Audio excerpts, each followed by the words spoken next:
Jadi yang buat dasar hukum supaya masyarakat memahami dan mengetahui dan tidak keliru memahami tentang perkawinan, itu ada dua hal pembedanya.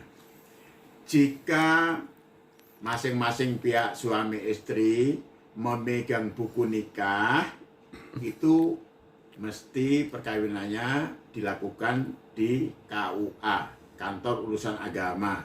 Berarti perkawinan secara Islam. Sedangkan misalnya ada suami istri, dilihat saat melakukan perkawinan buktinya dengan akte perkawinan yang dikeluarkan oleh catatan sipil, berarti perkawinan itu dilakukan tidak di KUA, karenanya itu perkawinan non-muslim. Seperti itu. Jika dari buku nikah, kalau terjadi perceraian, mesti ke pengadilan agama diajukannya. Kalau akte perkawinan, maka yang dikeluarkan oleh catatan sipil, kalau terjadi perceraian, mesti gugatannya diajukan ke pengadilan negeri. Secara simpelnya itu seperti itu, sederhananya seperti itu. Ya. Sebenarnya nggak ada yang namanya perceraian beda agama itu nggak ada secara hukum ya. Ya, hukum yang berlaku di Indonesia sudah jelas, tegas, dan tidak perlu ditafsirkan lagi.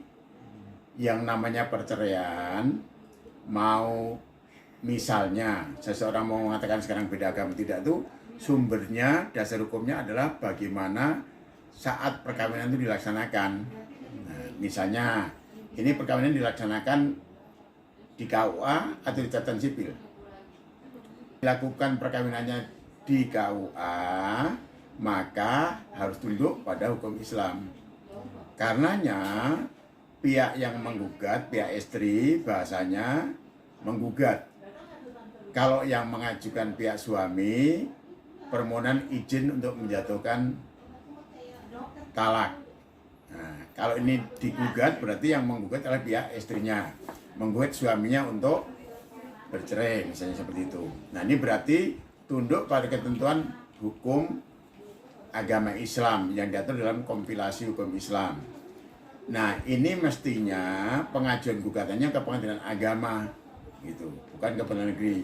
Tetapi bagi perkawinan yang dilaksanakan di catatan sipil, kalau ada salah satu pihak yang ingin menggugat perceraian, gugatannya harus diajukan ke pengadilan negeri.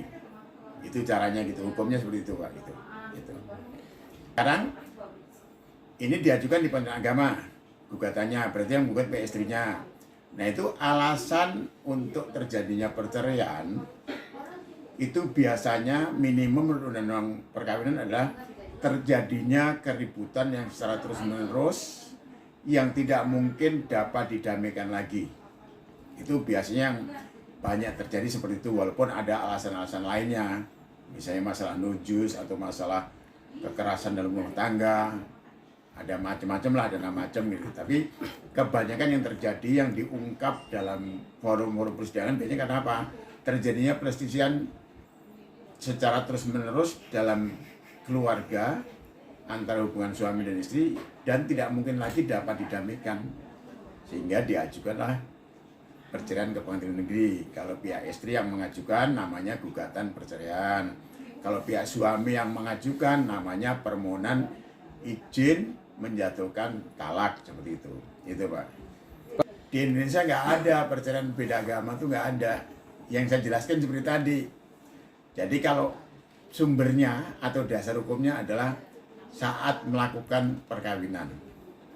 Kalau saat melakukan perkawinan di KUA dengan memperoleh buku nikah, baik pihak perempuan maupun pihak laki-laki, berarti dia tunduk pada ketentuan hukum Islam, undang-undang perkawinan, tapi proses perceraiannya mengikuti hukum Islam, kompilasi hukum Islam, jadi harus diajukan ke pengadilan agama.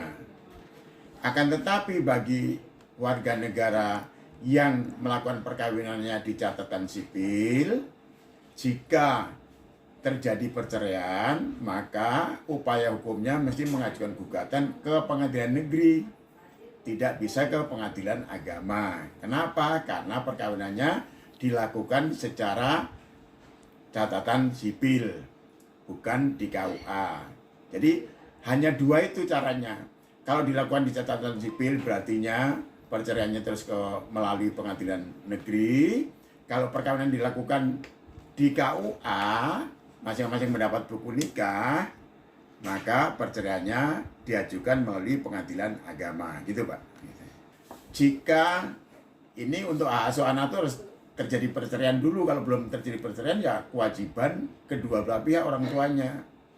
Sebenarnya menurut hukum undang-undang perkawinan, mau yang beragama Islam yang melalui proses di pengadilan agama maupun yang agama non-Islam yang proses perceraiannya di pengadilan negeri, kewajiban orang tua adalah untuk mengasuh, mendidik, ya, terus menjaga kesehatannya, membimbing, mengarahkan sampai anak dewasa supaya menjadi anak yang baik. Itu adalah tanggung jawab kedua orang tuanya, baik bapaknya maupun ibunya. Sehingga jangan sampai dibeda-bedakan. Yang hak asuhnya juga kedua-duanya punya hak asuh.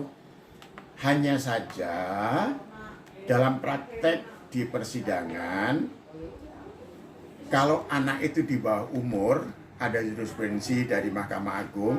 Jurisprudensi itu adalah putusan Mahkamah Agung yang menjadi panutan dari hakim-hakim pengadilan agama atau pengadilan negeri yang selalu diikuti, yaitu apabila anak itu masih berada di bawah umur, maka hak asuhnya itu diberikan kepada ibunya.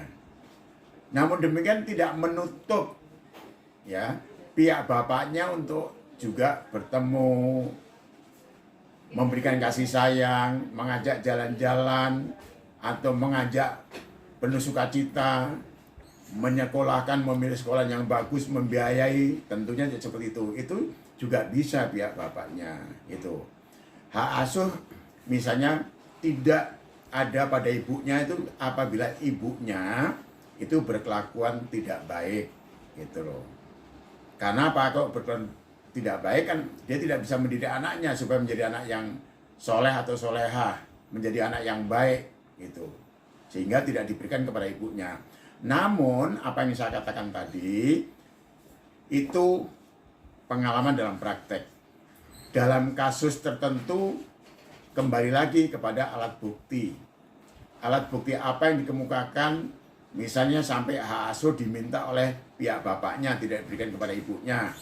Padahal anak itu masih di bawah umur itu harus mampu dibuktikan di persidangan. Seperti apa tabiat, karakter, kelakuan, ya atau kebiasaan dari mamanya saat mendidik anaknya seperti itu. Itu harus dibuktikan. Kalau misalnya dia nggak benar, nggak baik, atau menyepelekan atau nggak care kepada anaknya, terus dibuktikan. Kalau tidak bisa dibuktikan, pada umumnya hakim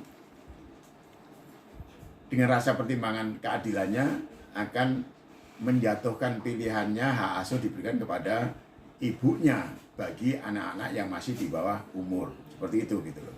Jadi kalau misalnya sudah terjadi perceraian, kemudian suatu saat proses misalnya timbul rasa kangen, mengingat masa lalu ya, atau apa CLBK ya, kemudian mau balik lagi, mau rujuk, bisa saja gitu ya, mengemukakan tentang keinginan rujuknya itu. Nah kalau dia setuju ya tinggal memberitahukan kepada pihak KUA bahwa suami istri yang telah bercerai pingin rujuk lagi itu. Nanti ada catatannya tentang rujuk itu gitu loh. Akan dicatat di sana.